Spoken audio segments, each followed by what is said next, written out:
Seja bem-vindo! Hoje nós vamos falar sobre contabilidade para dentistas. Qual é a melhor tributação para você que é dentista? É melhor tributar na pessoa física e considerar as despesas que você tem no seu consultório? Ou é melhor tributar na pessoa jurídica? Fique com a gente que nós vamos trazer exemplos práticos demonstrando essas situações para você. Bom, primeiramente vamos falar na situação do empregado. Se você é empregado numa instituição, num hospital, numa clínica, dificilmente você vai ter poder de negociação de trocar essa tributação para pessoa física ou para pessoa jurídica. Então, se o teu empregador te põe essa condição de empregado, você não vai ter o que escolher, vai ter que ficar sujeito, então, a essa questão do vínculo empregatício e as regras da CLT. Não é esse hoje o nosso objeto do trabalho. Nós vamos falar aqui a situação de você ser autônomo e poder optar entre pessoa física e pessoa jurídica. Antes de a gente fazer o comparativo entre pessoa física e pessoa jurídica, existem 5 aspectos iniciais que tem que ficar claros para vocês entenderem. O que é contribuição previdenciária, o que é tributação do imposto de renda, o que é carnê-leão, o que é e-financeira. Então, nós primeiro vamos tratar desses 5 aspectos. Dentista não pode ser MEI. Então, pessoal, as profissões regulamentadas, assim como dentista, médico, advogado, contador, elas não podem ser MEI. O microempreendedor individual, ele foi criado com a intenção de trazer a contribuição, trazer a formalidade profissionais, não profissionais liberais, autônomos que estavam trabalhando sem ter contribuição, por exemplo, como os camelôs, as cabeleireiras, os jardineiros. Esse é o sentido do MEI. O MEI não serve para profissional liberal, não serve para profissão regulamentada, ok?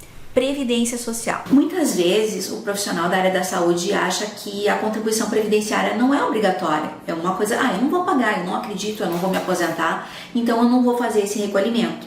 Só que muita gente se esquece que a contribuição previdenciária, ela é obrigatória.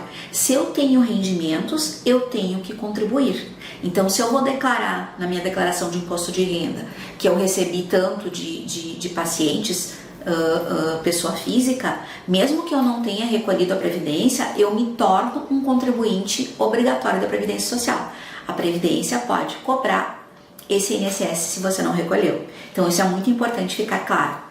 E na declaração de imposto de renda tem um campo que se chama NIT, onde vai a informação. E no caso dos dentistas é obrigatório preencher esse campo com o número do NIT. Então é muito fácil da Receita Federal comparar quanto que você contribui para a Previdência Social e quanto você está declarando no imposto de renda e depois vir autuar e mandar a diferença que você não pagou.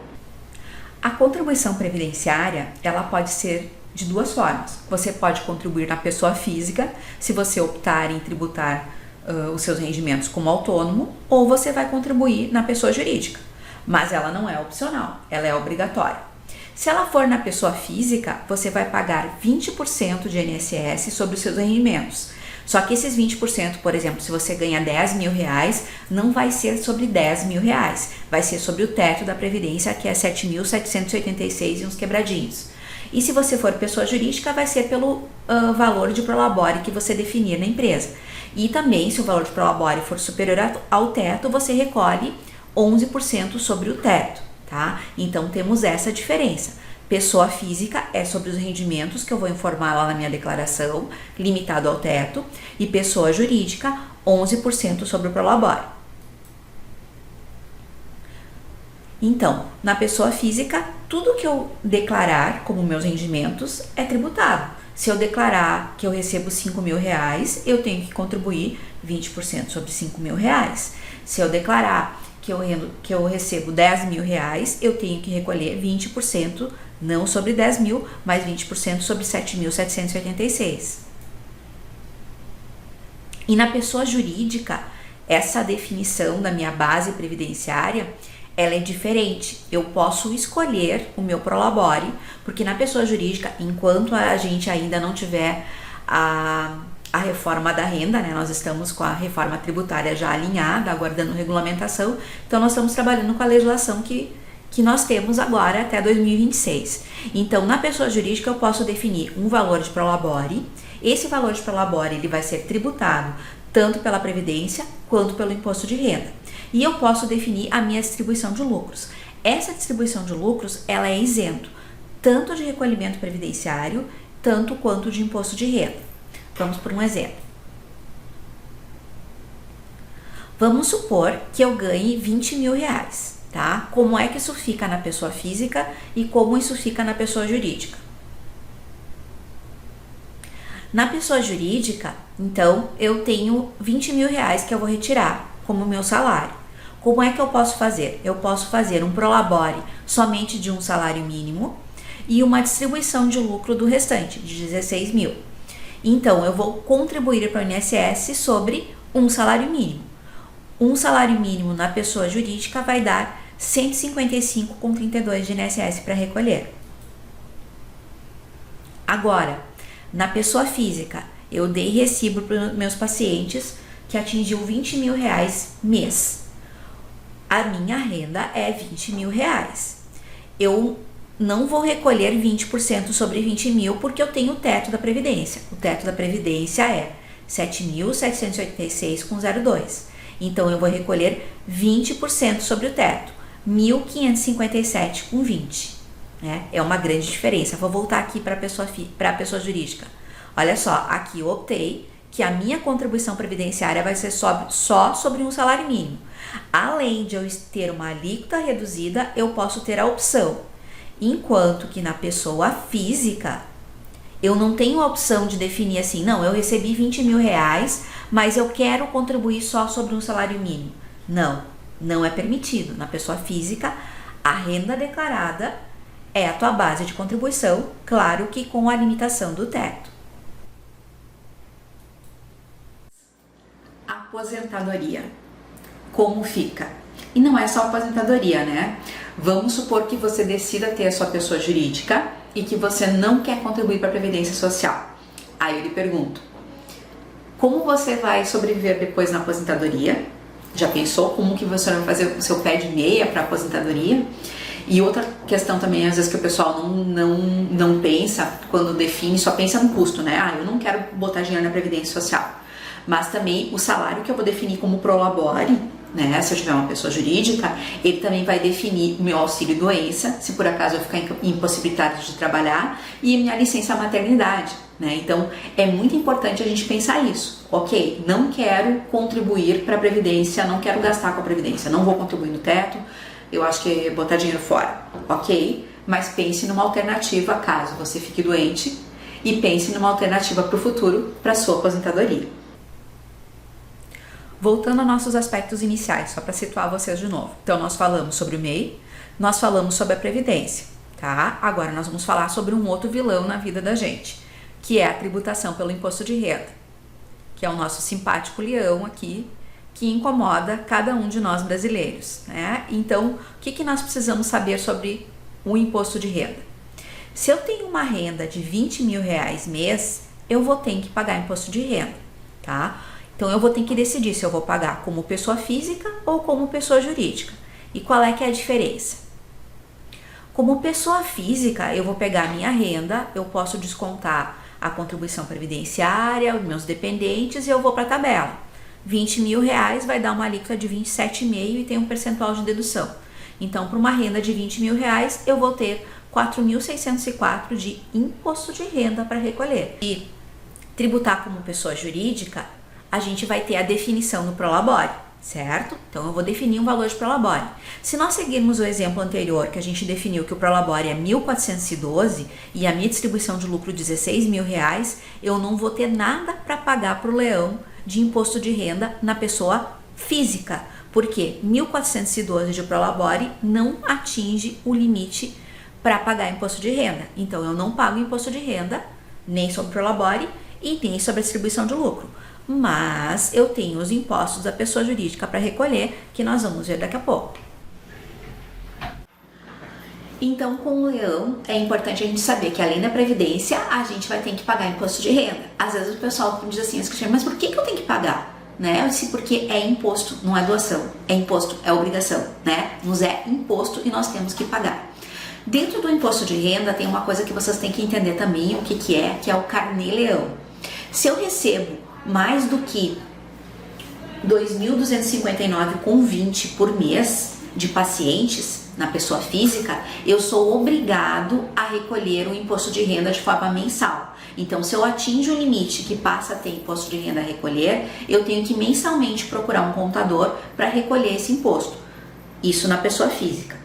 O carnê-leão, então, é isso. Eu sou obrigada a recolher carnê-leão. Isso significa que eu tenho que fazer os recolhimentos mensais, porque eu recebo de pessoas físicas. Mas o carnê-leão também pode ser, não precisa ser só o vilão na sua vida. O carnê-leão pode ser o mocinho, e eu vou mostrar para vocês. O carnê-leão, além de trazer as receitas que você recebe da pessoa física, ele lhe permite fazer uma escrituração. Você vai trazer os recibos dos seus pacientes, mas também você vai poder deduzir algumas despesas do seu consultório, de forma a reduzir a tributação do imposto de renda. Então, o que são exemplos de despesas dedutíveis, tá? Eu posso deduzir as despesas com o consultório, referente ao aluguel, à água, à luz, ao telefone, à taxa de condomínio, a minha taxa de internet, o meu recolhimento de lixo, o material que eu consumo na minha clínica, o material tanto para exames como o material para imprimir as receitas, a impressora, o toner. Eu vou ter uma secretária, então o salário da secretária, os encargos, o meu software de gestão do meu consultório, onde eu faço os agendamentos e controlo a ficha do paciente, então a mensalidade do software, a mensalidade do contador que me auxilia nesse lançamento desse carnê-leão e na apuração do meu imposto, os cursos, congressos, assinaturas que eu tenho para o meu aperfeiçoamento profissional, e inclusive eu posso deduzir os meus gastos com marketing, né? Eu tenho uma agência de marketing que cuida do meu consultório, né, que divulga o meu trabalho, eu também posso deduzir esse custo. Então isso tudo é dedutível no carnê-leão. Você que é dentista, você tem uma grande peculiaridade. Vamos supor que você trabalhe com aparelhos dentários, tá? Então você tem um gasto naquele valor que você vai cobrar do seu paciente, você teve um grande gasto com o aparelho, com a prótese, com aquilo que você vai usar no seu paciente. Então é muito interessante avaliar o que você consome de material e de equipamentos que vai nessa consulta, que vai nesse atendimento, e verificar se o carnê-leão não pode ser uma grande opção para você. Então eu tenho os benefícios do carnê-leão. Vamos ver um exemplo. Eu posso ter um rendimento de R$8.000 que eu dei recibo para meus pacientes, e eu tenho despesas no meu carnê-leão, né, essas despesas dedutíveis que a gente falou para vocês, de R$3.000. Então a base que eu vou oferecer a tributação não vai ser os R$8.000, vai ser R$5.000. Então o carnê-leão, ele entra, essa escrituração do livro caixa no carnê-leão, ele entra como um benefício em que as despesas que você tem no seu consultório, né, se você tem muito custo de marketing ou de algum material, você pode deduzir isso dos rendimentos de forma a reduzir a sua base a ser oferecida a tributação, e de forma que a pessoa física represente uma boa hipótese para a sua tributação. E agora nós vamos ver um dos últimos itens que a gente falou de conversar sobre os aspectos iniciais. A gente está trazendo essa questão da financeira aqui para vocês, para que vocês entendam, porque é muito comum essa briga com os profissionais da saúde de me perguntarem assim, tá, Cris, mas por que eu tenho que pagar imposto? Por que eu tenho que fazer? Meus pacientes nem querem recibo, a maioria não quer recibo, né? Então é muito importante você saber o que é a e-financeira e por que o seu contador diz para você que você tem que dar os recibos, que você tem que oferecer esses valores da tributação. Vamos lá. A e-financeira é uma declaração que é entregue, em especial a importância aqui é que todas as instituições financeiras entregam. Mas além das instituições financeiras, nós temos as seguintes empresas que entregam: bancos, né? Bolsa de valores, cartões de crédito, corretoras de valores, seguradoras, consórcios, previdência privada. Então, todos essas empresas entregam a e-financeira semestralmente para a Receita Federal. E o que vai na e-financeira?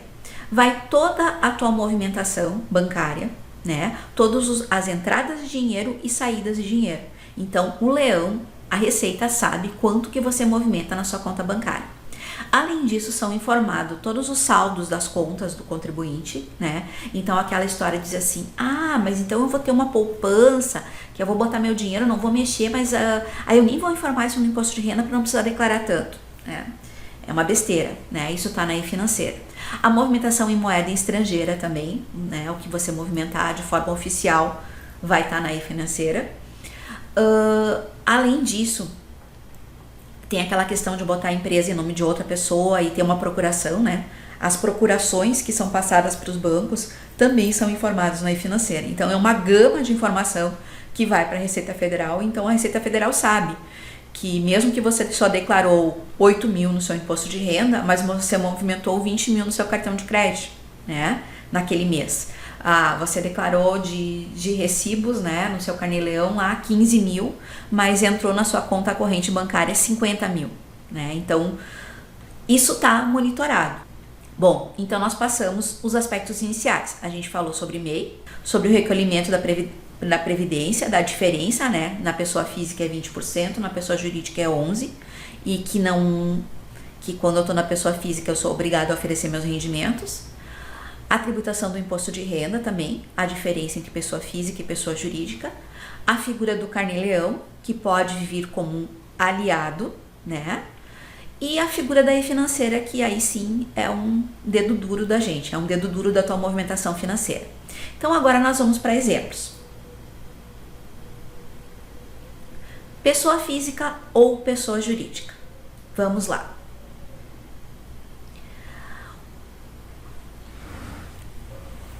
Um, dois, três.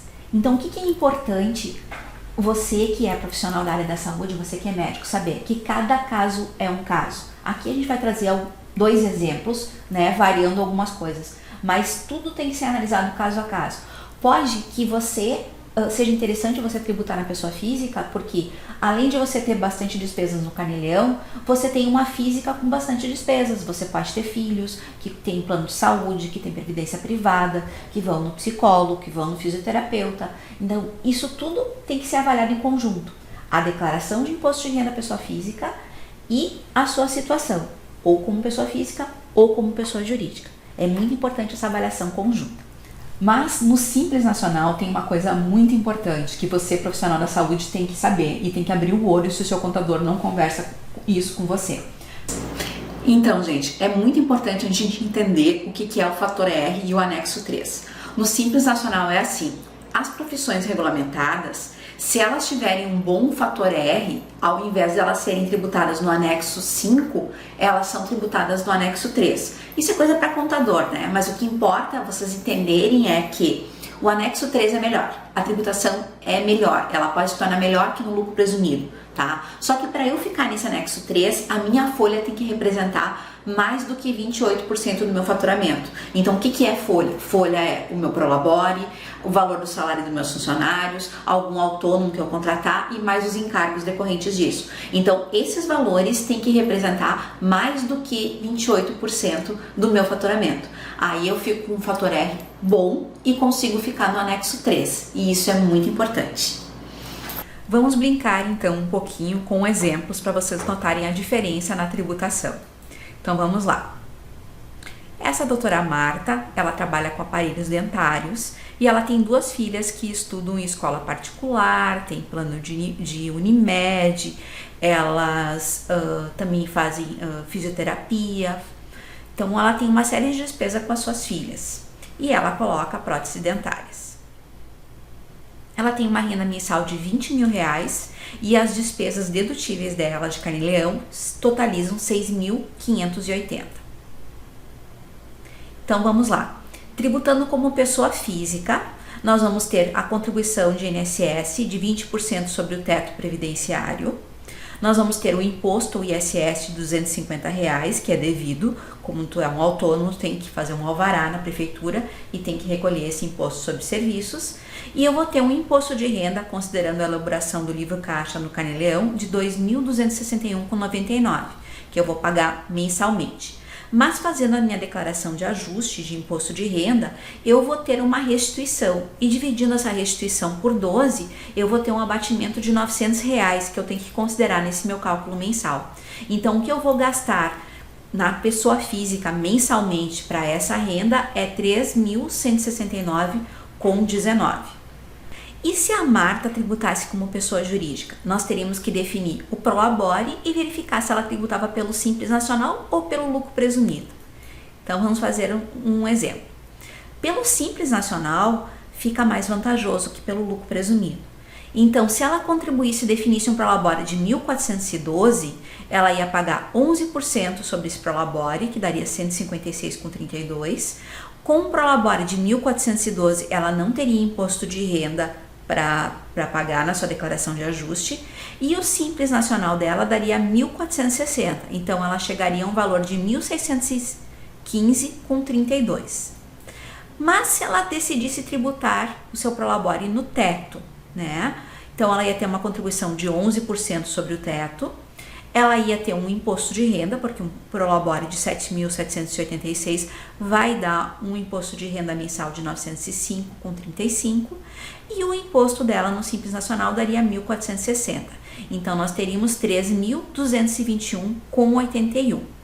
Então a Marta, tendo um prolabore de 1.412, ela vai ter 1.615,32 de imposto, e se ela optar por um prolabore de 7.786, ela vai ter 3.221,81. E se nós voltarmos lá para a pessoa física dela, quando ela optou em tributar na pessoa física, ela tinha um valor de 3.169,19. Então você que é dentista tem que atentar, verificar quanto que representa as suas despesas. Daqui a pouco a tributação na pessoa física pode ser mais vantajosa que uma tributação no Simples Nacional. Esse é o Gerson. Ele é professor universitário e ele tem uma vasta experiência profissional. Ele tem uma clínica com uma equipe multidisciplinar que lhe auxilia nos atendimentos, tem 2 secretárias contratadas. Ele tem um faturamento alto, então não vale mais a pena tributar como pessoa física. Então a dúvida dele todo ano é se ele tributa no Simples Nacional ou no lucro presumido.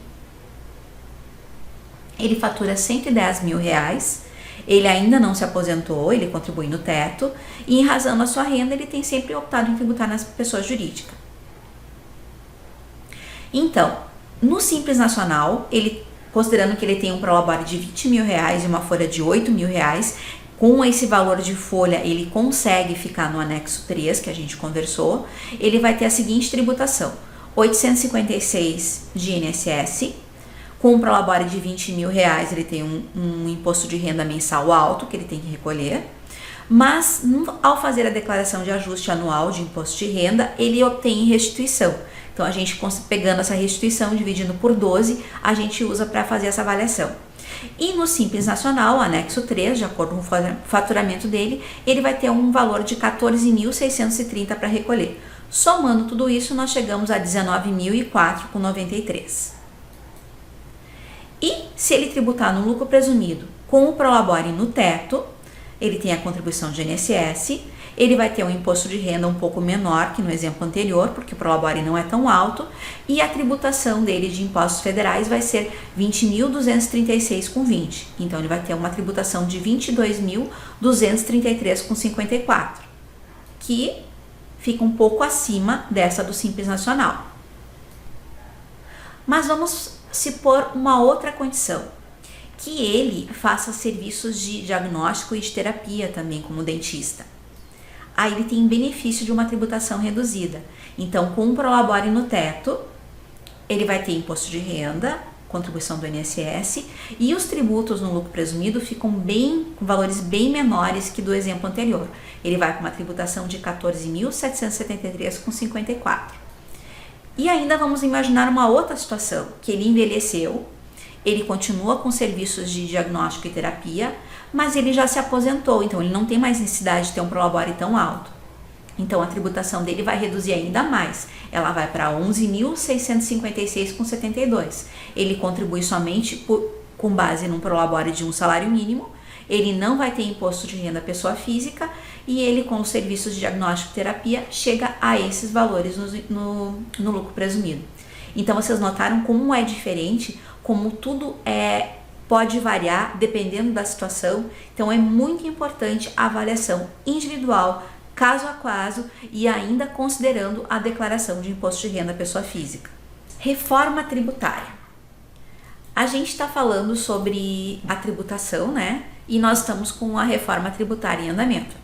A emenda constitucional foi aprovada e nós estamos aguardando a regulamentação. A reforma tributária vai ser implantada, vai começar em 2026. E nós, da área médica, vamos ter que nos preocupar como que vai se dar essa tributação, essa reforma, esse IVA, né, que vai ser instituído. Porque temos que ver do que vai poder ser aproveitado o crédito, né? Mas como já se tem uma ideia que a tributação vai subir muito, já teve uma solicitação e já foi previsto no texto legal que toda a área da saúde vai ter uma redução de alíquota na tributação. Então nós temos que ficar ligados e ir acompanhando, né? E talvez tudo que a gente tem de planejamento tributário para a área médica até hoje, talvez com a reforma tributária vai ter que ser diferente, né? E outra questão também que nós vamos ter a reforma do imposto de renda, né? Existe a previsão que vai se tributar a distribuição de lucro. Então todos esses exemplos que a gente usou hoje aqui, eles podem todos cair por terra com essas reformas que estão por vir, né? Então temos que ficar atento a esse assunto reforma tributária e acompanhar. Então é muito importante, ao escolher uma contabilidade, você que é dentista, uma contabilidade para dentista, buscar um profissional que tenha experiência com profissionais liberais, que saiba trabalhar essas questões do anexo 3, do Simples Nacional, esse controle mensal. É muito importante um escritório especializado nessa área, porque tem que haver um planejamento tributário e uma combinação de setores. O setor fiscal tem que estar sempre em contato mensal com o setor de departamento pessoal, para que sempre vá se levando o fator R de acordo para que a tributação não suba. Então isso é muito importante. Gente, era isso que a gente tinha para trazer para vocês, né, a nível de tributação. Fica o convite para você se inscrever no site, ativar o sininho para receber as notificações e ficar acompanhando. A gente está sempre trazendo novidades para você que é profissional liberal e para você que é empresário. Fique conosco então. Até o próximo.